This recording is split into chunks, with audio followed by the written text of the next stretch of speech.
Praise the Lord.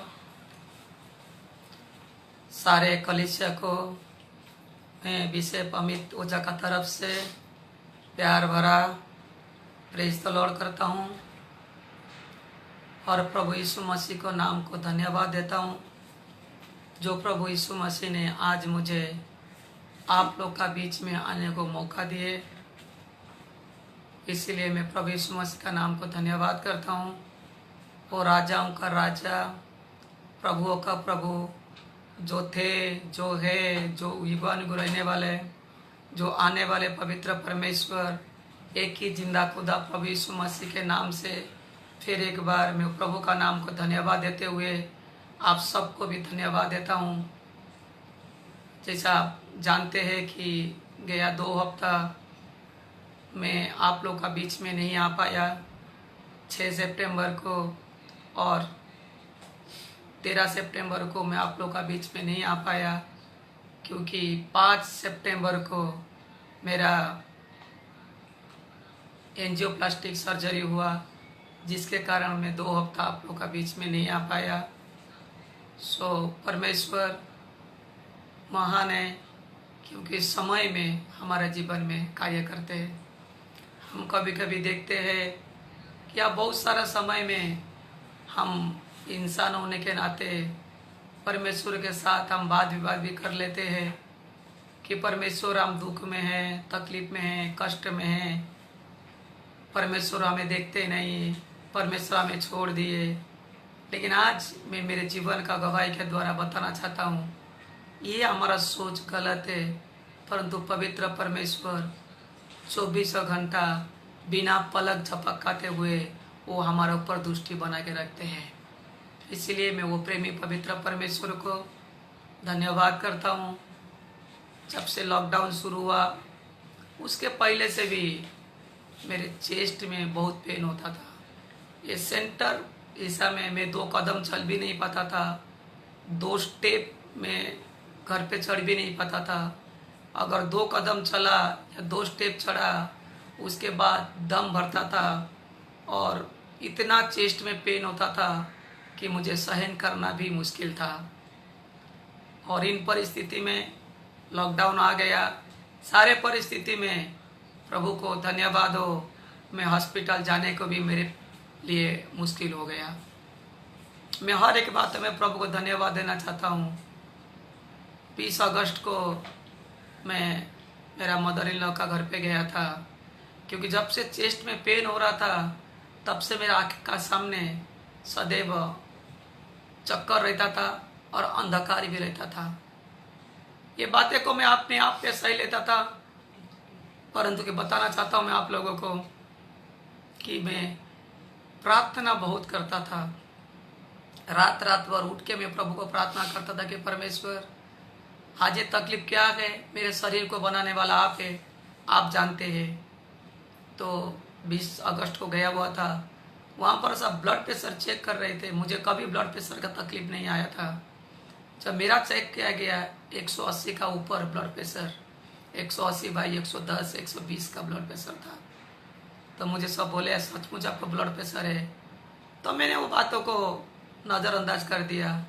लेकिन दूसरा दिन एक हॉस्पिटल में गया, डॉक्टर के पास चेक करवाया, उन्होंने भी बोले आपको ब्लड प्रेशर हाई है। उन्होंने भी कुछ मेडिसिन दिए लेकिन दर्द कम नहीं होता था। और परिस्थिति आप सबको पता है, कोई भी हॉस्पिटल में जाओ तो खर्चा कितना है। मेडिक्लेम रहते हुए भी लाखों लाख रुपया डिपॉजिट मांगते थे। लेकिन फिर भी प्रभु को धन्यवाद हो, मैं सोचा शायद ये रिब्स का जो हड्डी का दर्द होगा, इसके लिए मैंने मेरा जो स्पाइन का सर्जरी किया थी डॉक्टर उनके पास गया। तो उन्होंने बोले कि नहीं आपको स्पाइन का प्रॉब्लम नहीं है, सॉरी आपको चेस्ट का प्रॉब्लम नहीं है, हड्डी का प्रॉब्लम नहीं है, आपको जो है हार्ट का प्रॉब्लम होगा, इसलिए कार्डियोलॉजिस्ट को दिखाओ। कार्डियोलॉजिस्ट को दिखाने के बाद उन्होंने 2-3 टेस्ट करवाए। उसके बाद उन्होंने बोले कि एंजियोग्राफी करना पड़ेगा और मैं हॉस्पिटल में एडमिट हुआ। एंजियोग्राफी किए। एंजियोग्राफी में पता चला मेरे पैरों कि 2 ब्लॉकेज है। एक ब्लॉकेज 99%, दूसरा ब्लॉकेज 90%। वो दो ब्लॉकेज को लेकर मैं जी रहा था और डॉक्टर भी सरप्राइज हो गए कि 99% ब्लॉकेज होने के बावजूद भी मैं कार ड्राइव करके गया था डॉक्टर के पास, ये नामुमकिन है। तो मैंने बोला कि सर, नामुमकिन को मुमकिन करने वाला मेरा परमेश्वर है। मैं उस समय भी डॉक्टर के शब्द मैंने यूज किया कि परमेश्वर का अनुग्रह, प्रभु का दया है, आज इसीलिए मैं बचा हूँ। 99% ब्लॉकेज में ये असंभव था। वो सीधा बोले तुम कभी गिर सकते थे लेकिन गिरे नहीं, यही ऊपर वाले का मेहरबानी। उसके बाद प्रभु को धन्यवाद हो, एंजियोप्लास्टिक सर्जरी किया गया और जो 99% ब्लॉकेज को निकाल कर 3 स्ट्रिंग लगा गया, और जिसके वजह से आज सुस्त होकर मैं आप लोग का बीच में परमेश्वर का वचन को या प्रभु का महिमा करने को आज यहाँ पर बैठा हूँ। प्रभु का नाम को धन्यवाद हो, जो पवित्र परमेश्वर सदैव हमें रक्षा करते हैं, हमें सुरक्षा करते हैं और समय पे वो अपना काम करते हैं। मैं धन्यवाद देता हूँ आप सब लोगों को जिन्होंने आत्मिक रूप से मेरे लिए प्रार्थना किए, आर्थिक रूप से अपने हाथ को आगे बढ़ाए, मदद किए ताकि मैं हॉस्पिटल से घर पे आ सका। मैं तहे दिल से आपको धन्यवाद करता हूँ और परमेश्वर को प्रार्थना करता हूँ ताकि पवित्र परमेश्वर आप लोगों को सारे आत्मिक, सारे आर्थिक, सारे शारीरिक आशीष से भर दे। प्रभु का नाम को धन्यवाद, प्रभु का नाम को स्तुति और प्रभु का नाम को महिमा हो। Praise the Lord, hallelujah. आज आप लोग का बीच में छोटा सा संदेश लेके आया हूँ, क्योंकि ज़्यादा मैं बोल नहीं पाऊँगा, आप लोग को तो ये जानकारी रहेगा। तो आइए उसके पहले हम परमेश्वर को प्रार्थना करें। मैं चाहता हूँ कि जो जहाँ पर है अपने आँख को बंद करे और पवित्र परमेश्वर को हम प्रार्थना करें। Thanks you Jesus, hallelujah. महान सर्वशक्तिमान पवित्र परमेश्वर, आपका पवित्र नाम को मैं धन्यवाद करता हूँ प्रभु जी। आपका पवित्र नाम को मैं स्तुति करता हूँ प्रभु जी। आपका पवित्र नाम को मैं महिमा करता हूँ मेरे प्रभु जी। मुझे आपका दया, आपका अनुग्रह के द्वारा चंगाई करके आपका महिमा करने के लिए इस समय पे मुझे बिठाए प्रभु। मैं आपका पवित्र नाम को धन्यवाद करता हूँ। महान पवित्र परमेश्वर, आपका कार्य मनुष्य समझ पाना मुश्किल है मेरे प्रभु जी, परंतु आपका योजना, आपका उद्देश्य हर एक मनुष्य के लिए भला, चंगा और आशीष का कारण है प्रभु जी। मैं आपका पवित्र नाम को धन्यवाद करता हूँ। मेरे अनुग्रहकारी दयालु पिता परमेश्वर, आज का सभा को आप आशीषित कीजिए मेरे पिता। आज जितने भी लोग जुड़ेंगे और जुड़े हुए हैं और जो बाद में देखेंगे प्रभु, आप सबको प्रभु जी आज आपका अनुग्रह से भर दीजिए पिता। पवित्र हर एक को सिद्ध कीजिए पिता। जो भी वस्तु रुकाने वाले, उलझाने वाले पाप, सब कुछ उनका जीवन से दूर हो जाए प्रभु जी, ताकि वो सिद्धता के साथ आगे बढ़ सके प्रभु जी। मैं आपसे ही प्रार्थना करता हूँ, मुझे भी ताकत दीजिए, हिम्मत दीजिए पिता। आपका आत्मा के द्वारा मुझे भर दीजिए। मेरे मुँह में शब्द भरने के लिए मैं प्रार्थना करता पिता। मैं धन्यवाद, स्तुति, महिमा, भक्ति, प्रार्थना आपका नाम को देते हुए यीशु मसीह के नाम से प्रार्थना मांगता पिता, आमीन। फिर एक बार हम सबको प्रभु यीशु मसीह के नाम से धन्यवाद करते हैं। आज कुछ वचन को थोड़ा सा छोटा सा मैसेज आज आप लोग के लिए मैं लेके आया हूँ।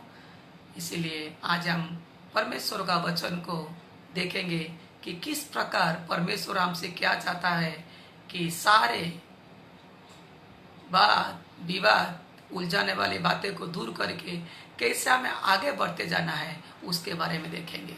आइए हम चाहते हैं सबसे पहले मेरे प्यारों,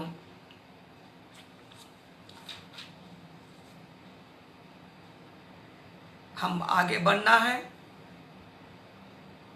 पिछली बातों को भूलकर हमें आगे बढ़ना है और परमेश्वर नया काम कर चाहते हैं। हम 2 वचन को पढ़ेंगे।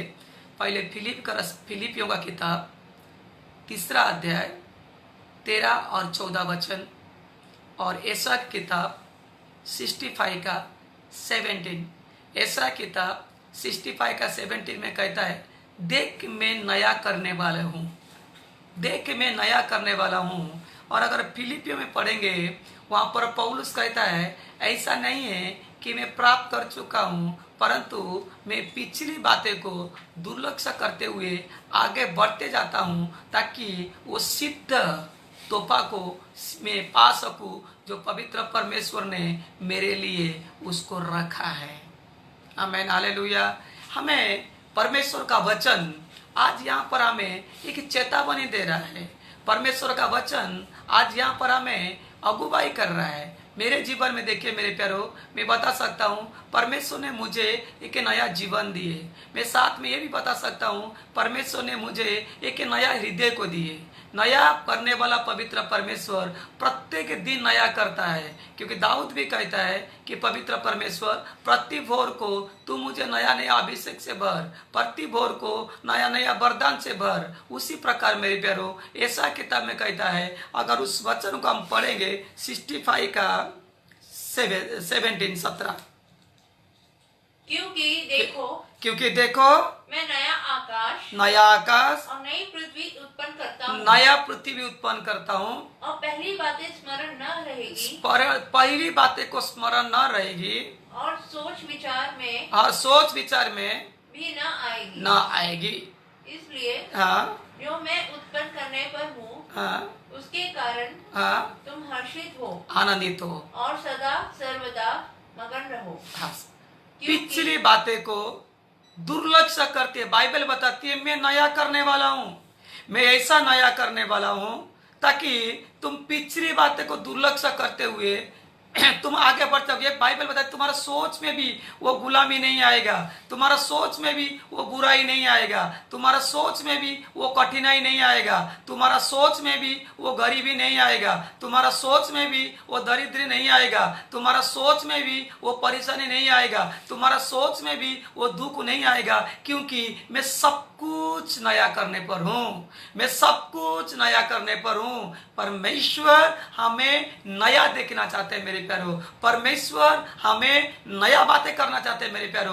हम प्रत्येक दिन अगर एक ही काम को करेंगे हम ऊब जाएंगे मेरे प्यारो। प्रत्येक दिन अगर दाल भात भी खाएंगे हम ऊब जाएंगे मेरे प्यारो। कभी कभी हम सोचते हैं हमारा जीवन में कुछ तो नया हो, कुछ तो नया हो, कुछ तो नया हो। इसीलिए मेरे प्यारो पवित्र परमेश्वर वही कहता है कि मैं तुम्हारा जीवन में नया करने वाला हूँ, मैं तुम्हारे जीवन में नया करने वाला हूँ। इसीलिए तुम क्या करो, उस नया को प्राप्त करोगे, ऐसा प्राप्त करोगे ताकि पिछली बातों को भूल जाओगे, पिछली दुख को भूल जाओगे, पिछली कष्टों को भूल जाओगे, पिछली पापों को भी भूल जाओगे। सब कुछ भूलकर नया करने वाला पवित्र परमेश्वर साथ एक नवीनकरण का होकर एक नया जीवन को तुम जी पाओगे, नया जीवन को जी पाओगे। क्योंकि इब्रानियों की किताब 12 अध्याय का पहला वचन बताती है, इब्रानियों की किताब 12 अध्याय का पहला वचन को बताती है।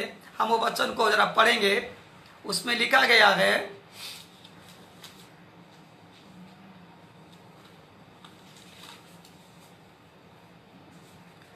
इस कारण जबकि गवाह का ऐसा बड़ा बादल हमको घेरे हुए तो आओ हर एक रोकने वाली वस्तु और उलझाने वाले पापों को दूर करके वह दौड़ दौड़े जिसमें हमें दौड़ना है और धीरज से दौड़े। यहाँ पर नया परमेश्वर करने वाला है। वो कहता है एक बड़ा बादल हमें घेरा किया गया है। कौन सा बादल हमें घेराव किया गया है? अगर हम चले जाएंगे मेरे प्यारो जंगल में, जब इज़राइल लोग 40 साल तक जंगल में चल रहे थे, उनके पास भी दो प्रकार का बादल था। एक बादल था जो सूर्य का रोशनी से उनको छाव दे सके, दूसरा बादल घेरा हुआ था जो उनको अंधकार से और ठंडी से उजाला दे सके और गर्माहट दे सके। दो प्रकार का बादल वहां पर था। वो दो बादल सदैव 24 घंटा उनको घेराव करके रखता था। आज भी हमारे सामने मेरे प्यारो एक बड़ा गवाह का बादल, ये जो गवाह का बादल है ये पवित्र आत्मा का गवाह का बादल है। ये पवित्र आत्मा का बादल हमारा वो चारों बाजू घेराव किया गया है। वो हमें 24 घंटा हमारे साथ रहकर हमारा चाल चलन कार्य कृत्य सबको देख रहा है मेरे प्यारो। इसलिए कहता है दो बातें यहाँ पर कहता है। क्या कहता है? रुकाने वाले वस्तु और उलझाने वाले पाप। रुकाने वाले वस्तु बहुत सारा चीजें है जो पवित्र परमेश्वर हमें उन चीजों से दूर रहने के लिए कहे। आज मैं एक बात बताऊंगा कि लाजर कब्र के अंदर था, यीशु मसीह कब्र के बाहर थे। अभी लाजर को कब्र के अंदर से जिंदा बाहर करने के लिए एक रुकाने वाले वस्तु था। और रुकाने वाला वस्तु था एक बड़ा पत्थर, उसका कब्र के आगे रखा गया था। इसीलिए प्रभु यीशु मसीह पहले ये नहीं कहे कि लाजर बाहर आ जा, पहले लोगों को ये निर्देश दिए कि पहले पत्थर को हटाओ। अगर पत्थर नहीं हटता था, लाजर बाहर नहीं आता था मेरे प्यारों। एक रुकाने वाली वस्तु वहां पर था, रुकाने वाली वस्तु वहां पर था। जो रुकाने वाली वस्तु के कारण लाजर जिंदा नहीं हो पाता था। जब रुकाने वाली वस्तु को ये लोगों ने दूर किए, तब जाकर परमेश्वर ने कहा और लाजर जिंदा होकर बाहर आ गया मेरे प्यारों। परमेश्वर ने शब्द कहा, लाजर जिंदा हो गया। वो एक रुकाने वाली वस्तु था, ये रुकाने वाली वस्तु था। मिस्र देश से जैसा इस्राएल लोग निकले मेरे प्यारों, लाल समुद्र एक रुकाने वाले वस्तु, लाल समुद्र उनको रुका रहा था मेरे प्यारों। परंतु यीशु मसीह ने, परमेश्वर ने आज्ञा दिए मूसा को कि काठी को बढ़ा। जब वो काठी को पानी का बढ़ाया, पानी दुबाग हो गया और वो यीशु मसीह उन लोगों को पवित्र परमेश्वर सूखा भूमि में लेके चले गए मेरे प्यारों। वो एक रुकाने वाली चीज था। जंगल में जब ये लोग जीवन जी रहे थे, विभिन्न प्रकार रुकावट था। खाने का रुकावट था, पानी पीने का रुकावट था, अन्य शत्रु फलिस्ती लोगों का भी रुकावट था। लेकिन मेरे प्यारों, ये लोगों ने जब चल रहे थे परमेश्वर का आज्ञा अनुसार, परमेश्वर ने सारे रुकावट को दूर किया था। आज वही इब्रानियों को किताब में कहा गया मेरे प्यारों हमें कि हम जो लोग है, जो हमारा जीवन आगे दौड़ने का जीवन है, हमारा जीवन एक आत्मिक जीवन है। आत्मिक जीवन में हमें आगे दौड़ना है, आगे बढ़ना है। पौलुस कहता है यही नहीं कि मैं प्राप्त कर चुका हूं, मुझे और भी दौड़ना है, मुझे और भी दौड़ना है मेरे प्यारों, मुझे और भी दौड़ना है। कुरनेलियुस के जीवन में एक रुकावट वाली बातें था, ताकि पवित्र आत्मा और परिवार का उद्धार का और रुकावट वाली बातें क्या था कि यीशु मसीह का सुसमाचार सुनने का। जो व्यक्ति धर्मी था, जो व्यक्ति दान देता था, जो व्यक्ति परमेश्वर भाई मानता था, परंतु यीशु मसीह का सुसमाचार सुनना उसके लिए रुकावट था। जब वो पतरस आया, यीशु मसीह सुनाया, उसके बाद बपतिस्मा लिए, उसका घराना उद्धार पाए मेरे प्यारों। ऐसा विभिन्न प्रकार रुकावट वाली बातें हैं। पथरीला जमीन भी ये रुकावट वाली बातें हैं। हमारा जो सुबह से उठते ही रात को सोते समय विभिन्न प्रकार रुकावट वाली बातें आते हैं मेरे प्यारों। उस रुकावट को दूर करना है। उस रुकावट को दूर करके जब हम आगे बढ़ेंगे, तब जाकर वो ताज को पाएंगे, जो ताज परमेश्वर ने हमें रखा है, पूरी तरह से नया करते हुए, नया बनते हुए मेरे प्यारों, नया बनते हुए मेरे प्यारों। या यरदन नदी को पार करने के बाद यरीहो का नगर को जाकर वो अपने कब्जे में लेने के लिए यरीहो का दीवार रुकावट था, यरीहो का दीवार रुकावट था। और वो रुकावट को जब ये लोगों ने प्रार्थना किए, पहले दिन एक बार, दूसरे दिन 2 बार जब आराधना किए, 7वां दिन जब 7 बार आराधना किए, परमेश्वर सामर्थ वो दीवार को तोड़ दिया था। जब तक वो दीवार नहीं टूटता था, तब तक ये लोग वो एरिया को आक्रमण नहीं का, एक एरिया का अंदर नहीं जा पाते थे, एरिया को अपने बस में नहीं कर पाते थे। वो एरिया को तब अपने बस में किए मेरे प्यारों, जब वो रुकाने वाले दीवार टूट गया। और कहता कि उलझाने वाले पाप, रुकाने वाले वस्तु, उलझाने वाले पाप आज लोगों के अंदर छोटी छोटी बातें भी पाप बनकर, छोटी छोटी बातें भी रुकावट बनकर रहता है मेरे प्यारों। एक छोटी सी बात मैं बताऊंगा, उलझाने वाली पाप किस प्रकार का होता है। कोई व्यक्तिगत अपने ऊपर मत लीजिएगा।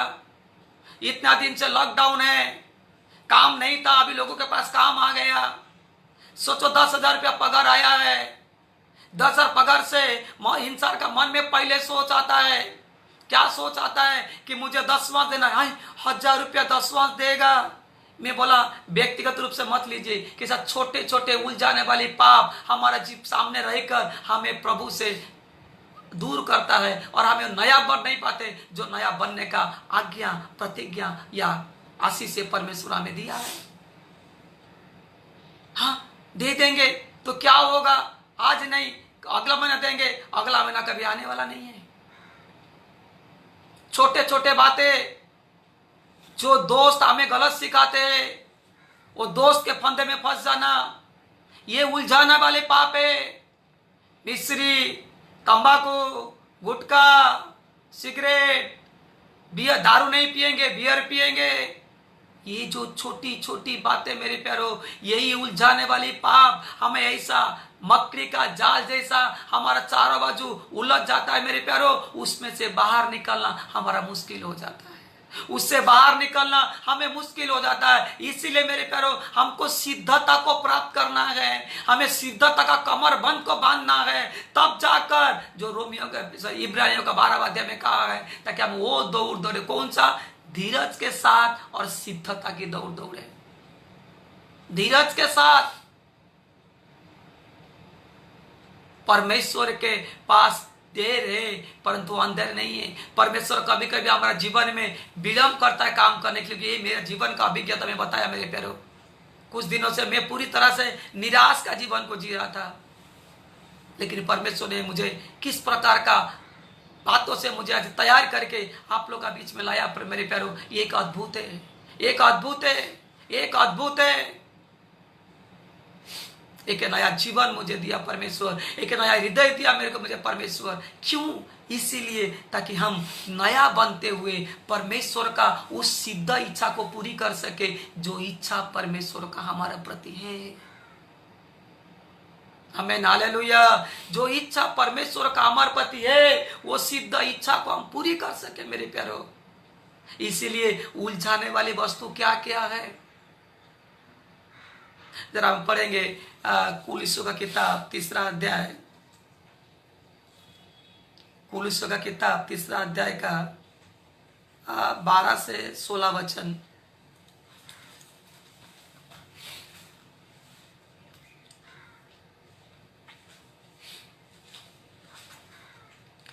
इसीलिए परमेश्वर के चुने हुए के समान जो पवित्र और प्रिय है, बड़ी करुणा और भलाई और दीनता और नम्रता और सहनशीलता को धारण करो।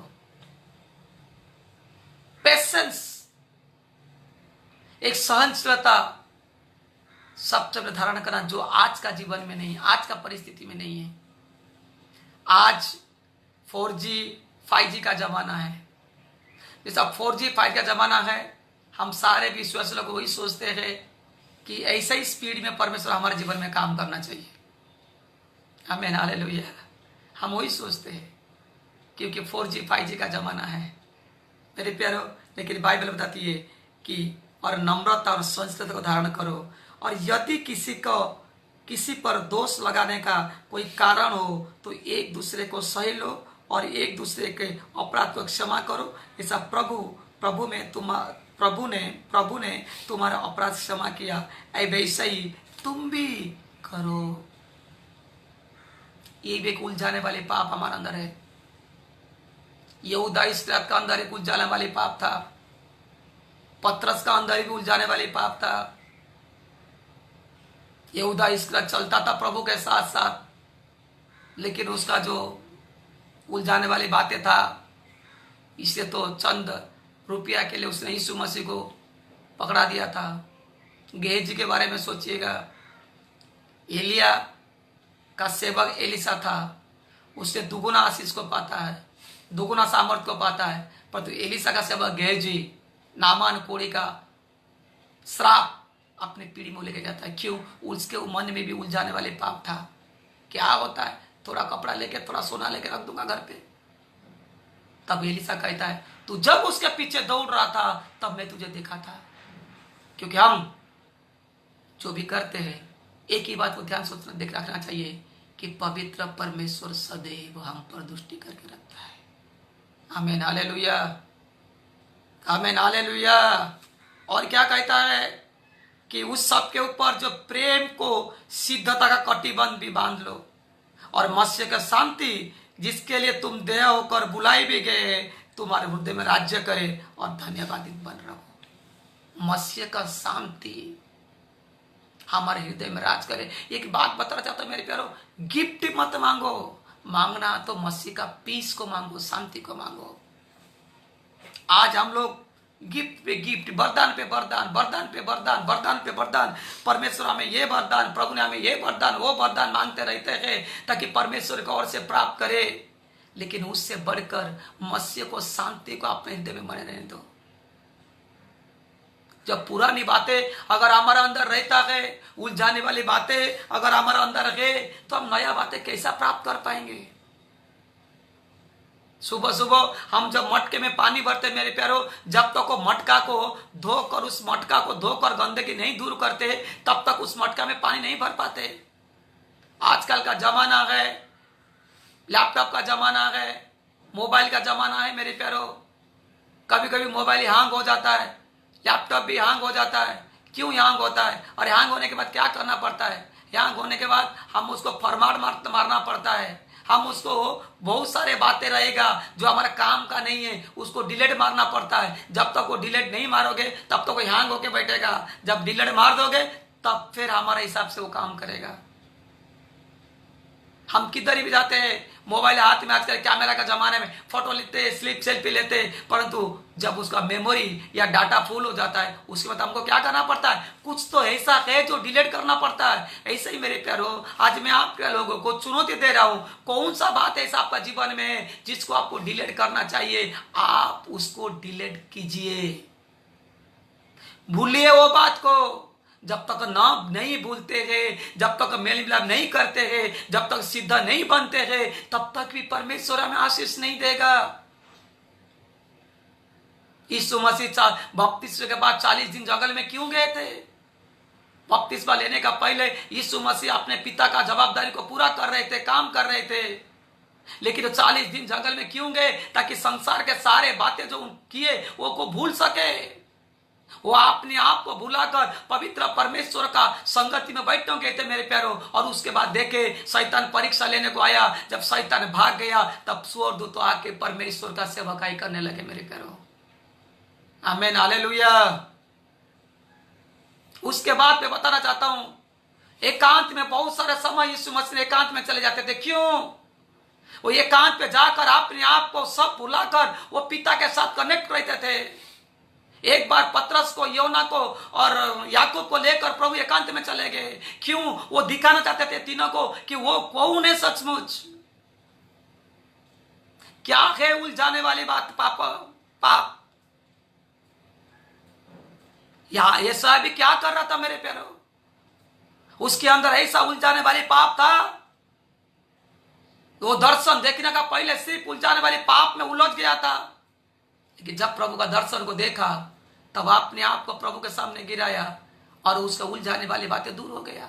तब परमेश्वर उसको दर्शन दिए और प्रभु का काम के लिए आगे बढ़ते गया मेरे प्यारो। इसीलिए हमारा मेमोरी फुल हो चुका है, उसको डिलीट मारना जरूरी है मेरे प्यारो। हमारा मेमोरी फुल हो चुका है, कुछ फॉर्मेट मारना जरूरी है मेरे प्यारो। ये फॉर्मेट हम परमेश्वर संगति में अकेले जाएंगे। हबक्कुक का किताब का 2 अध्याय का 1 वचन बताती है, हबक्कुक कहता है मैं तो परमेश्वर का मंदिर का घूमेट के ऊपर चढ़ जाऊंगा। वो घूमेट के ऊपर चढ़कर अकेला बैठ के प्रार्थना कर रहा है। घूमेट के ऊपर चढ़कर अकेला बैठ के प्रार्थना कर रहा है ताकि मैं अपने आप को भुला दूंगा।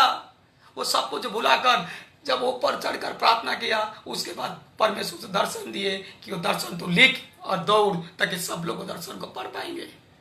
ऐसा किताब में कहता है कि थोड़ा समय का दरवाजा बंद करो, कड़ी बंद करके घर के अंदर रहो ताकि तुम सारे बात को भुलाकर परमेश्वर के साथ तुम क्या कर सको ना, अपने आप को कनेक्ट कर सको। तो पौलुस कहता है ऐसा नहीं कि मैं प्राप्त कर चुका हूं, मुझे प्राप्त करना है, आगे बढ़ना है, लेकिन उलझाने वाली बातें, उलझाने वाली पाप, रुकावट करने बातें आपको रुका रहा है। ऐसा किताब कहता है, शरीर में कहता है सड़क को तैयार करो, पत्थर बीन के फेंक डालो, अच्छा अच्छा मट्टी के साथ सड़क को बीन तैयार करो। मेरे प्यारो ये क्या है? ये है उलझाने वाली पाप और रुकावट करने वाली वस्तु। एक पत्थर का टुकड़ा, अगर हम इतना सारा 1 किलो चावल बनाते हैं और उसमें एक भी कंकड़ रह जाता है मेरे प्यारो, जब वो दांत में आता है, दांत पूरा खराब कर देता है मेरे प्यारो। ध्यान से सुनिएगा, इसीलिए ये रुकाने वाली वस्तु को दूर कीजिए। क्या रुकाने वाली वस्तु आपका जीवन में है, आप प्रार्थना कीजिएगा। एक गवाह का बादल हमारे ऊपर छाया हुआ है, वो गवाह का बादल, पवित्र आत्मा का बादल हमें बताएगा क्या रुकावट है हमारे लिए। मेरे पैरों, क्या उलझाने वाली, कौन सा उलझाने वाली पापों से हमें आज उलझ चुके हैं, कौन सा पाप से उलझे हुए हैं। परमेश्वर को प्रार्थना कीजिएगा, वो पापों से परमेश्वर हमें दूर करेगा, वो उलझाने वाले पापों से परमेश्वर हमें दूर करेगा। इसलिए वो कहता है कि एक दूसरे का पाप को मान लो, एक दूसरे का पाप को मान लो, तब जाकर सिद्धता का हो पाएंगे। एक बार हम सिद्ध हो गए, उस वक्त हमें कोई कमी न रहेगा। उसके बाद जो ताज प्रभु ने हमें रखा है, वो ताज हमें पाएंगे। मेरे प्यारों, सिद्धता को प्राप्त करने के लिए मत्ती का 5:48 में लिखा गया है, तुम सिद्ध बनो क्योंकि तुम्हारा पिता सिद्ध है। मत्ती का 5:48 बनता है, तुम सिद्ध बनो क्योंकि तुम्हारा पिता सिद्ध है। फिलिपी 3:15 बताती है, तुम्हारा सोच भी सिद्ध होना चाहिए।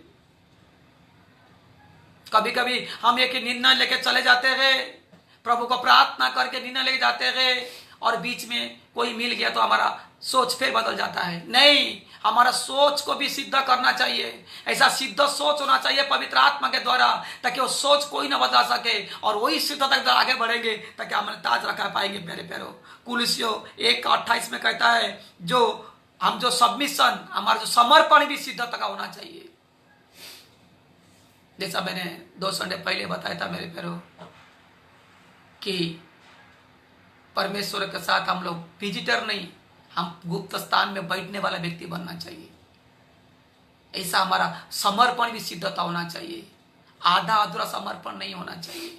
सिद्धता के साथ समर्पण, पूरी तरह से समर्पण। कुलुस्सियों 3:14 बताती है, वो जो कटिबंध भी सिद्धता होना, हमारे कमरबंद बांधे हुए, वो भी सिद्धता से बंधा होना चाहिए, कभी भी लूज नहीं होना चाहिए। मेरी प्यारों, हमारा पावर, हमारा सामर्थ्य भी सिद्धता का सामर्थ्य होना चाहिए। जब सारे सिद्धता को अपने ऊपर लेकर रुकाने वाले वस्तु को परित्याग करते हुए, उलझाने वाली पापों को दूर करते हुए, एक दूसरे को क्षमा करते हुए, एक दूसरे के सामने माफी मांगते हुए, एक दूसरे को माफ करते हुए, जब प्रार्थना करते करते, जब एक थोड़े समय के लिए अलग होकर, सारे पिछली बातों को भूलकर जब हम आगे बढ़ेंगे, तब परमेश्वर हमें नया बनाएगा। मेरे प्यारों, तब परमेश्वर हमें नया बनाएगा, ऐसा नया बनाएगा कि हम सोच भी नहीं पाएंगे। जैसा मेरे जीवन में मैं सोचा नहीं था मेरे प्यारों, कि इस प्रकार का विपत्ति से मैं कभी बाहर निकल के आऊँगा। लेकिन धन्यवाद वो पिता को, जिन्होंने मुझे विपत्ति से बाहर निकाल कर इस जगह में पहुँचाया, आप लोगों के सामने पहुँचाया, ताकि मेरा जीने का कारण मसीह यीशु है, मेरे जीवन का मकसद प्रभु मसीह यीशु है, क्योंकि मसीह यीशु ने मुझे नया जीवन दिया है।